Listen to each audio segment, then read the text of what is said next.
Assalamualaikum warahmatullahi wabarakatuh.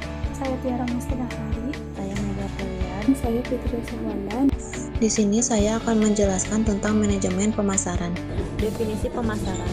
Pemasaran adalah suatu proses manajerial yang membuat individu atau kelompok mendapatkan apa yang mereka butuhkan dan inginkan dengan menciptakan, menawarkan, dan mempertukarkan produk yang menilai kepada pihak lain atau segala kegiatan yang menyangkut penyampaian produk atau jasa, mulai dari produsen sampai konsumen. Peranan pemasaran. Sasaran dari pemasaran adalah menarik pelanggan baru dengan menjanjikan nilai superior, menetapkan harga menarik, mendistribusikan produk dengan mudah, mempromosikan secara efektif, serta mempertahankan pelanggan yang sudah ada dengan tetap memegang prinsip kepuasan pelanggan, serta membuat individu dan kelompok memperoleh apa yang mereka butuhkan dan inginkan lewat penciptaan dan pertukaran timbal balik produk dan nilai dengan orang lain. Fungsi manajemen pemasaran: merencanakan, mengimplementasikan yang terdiri dari kegiatan, mengorganisasikan, mengarahkan, mengkoordinir, serta mengawasi atau mengendalikan kegiatan pemasaran dalam suatu organisasi agar tercapai tujuan organisasi secara efisien dan efektif.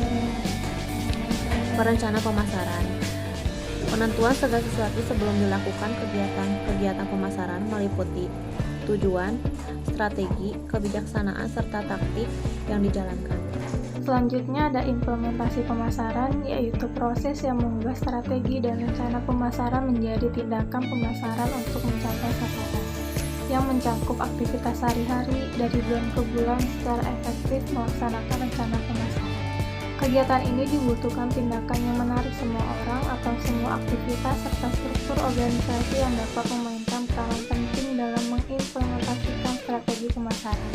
Implementasi yang sukses tergantung dari beberapa kegiatan kunci, yaitu yang pertama adalah pengarahan kegiatan pemasaran, kedua pengorganisasian kegiatan pemasaran, dan yang ketiga pengkoordinasian kegiatan pemasaran. Lalu ada pengendalian atau evaluasi kegiatan pemasaran, yaitu suatu usaha memberikan petunjuk pada para pelaksana agar mereka selalu bertindak sesuai dengan rencana, meliputi penentuan standar dengan cara menetapkan sasaran, mengukur kinerja, mengevaluasi kinerja, dan mengambil tindakan terbaik.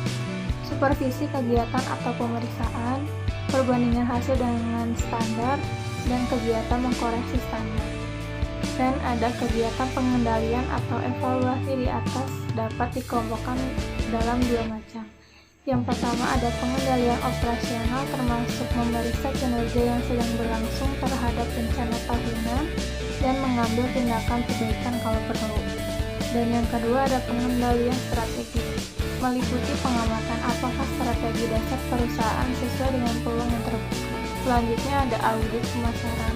Audit pemasaran adalah pemeriksaan lingkungan, sasaran, strategi, dan aktivitas perusahaan secara lengkap, sistematik, independen, dan periodik untuk menentukan bidang masalah dan peluang.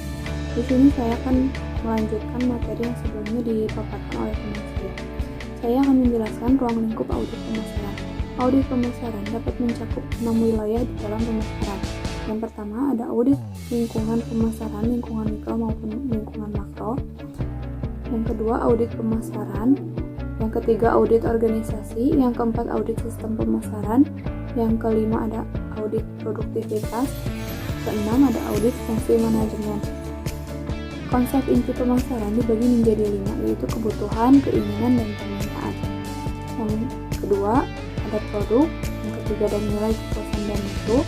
Yang keempat pertukaran transaksi dan hubungan. Yang kelima pasar. Konsep manajemen pemasaran meliputi ada 5, yaitu produksi, produk, penjualan, pemasaran, serta pemasaran sosial. Yang pertama ada produksi, artinya manajer harus lebih berorientasi pada efisiensi produksi yang tinggi dan liputan produksi yang luas. Yang kedua ada produk, manajer berusaha menghasilkan produk yang baik dan terus-menerus menyempurnakannya. Yang ketiga ada penjualan, yaitu suatu organisasi harus melaksanakan upaya penjualan dan promosi yang agresif, di mana perusahaan itu atau organisasi itu harus terus meningkatkan bagaimana caranya penjualan produk A terus meningkat dan disukai oleh masyarakat. Yang keempat ada pemasaran, yaitu menyatakan bahwa tujuan organisasi terdiri dari penentuan kebutuhan dan keinginan pasar sasaran serta memberikan kepuasan yang diharapkan. Yang kelima ada pemasaran sosial. Tugas organisasi adalah menentukan kebutuhan, keinginan, dan kepentingan pasar sasaran serta memberikan kepuasan yang diharapkan. Perbandingan konsep. Perbandingan konsep ini dibagi menjadi dua, yaitu konsep penjualan dan konsep pemasaran. Konsep penjualan dimulai dari titik awal yang berupa pabrik, fokusnya adalah produk, penjualan dan promosi berupa sarana, akhirnya adalah keuntungan melalui volume penjualan. Konsep pemasaran dari pasar sasaran menjadi kebutuhan pelanggan, pemasaran yang terintegrasi, dan keuntungan melalui kepuasan pelanggan. Itu adalah sekian yang dapat kami katakan. Assalamualaikum warahmatullahi wabarakatuh. Mohon maaf apabila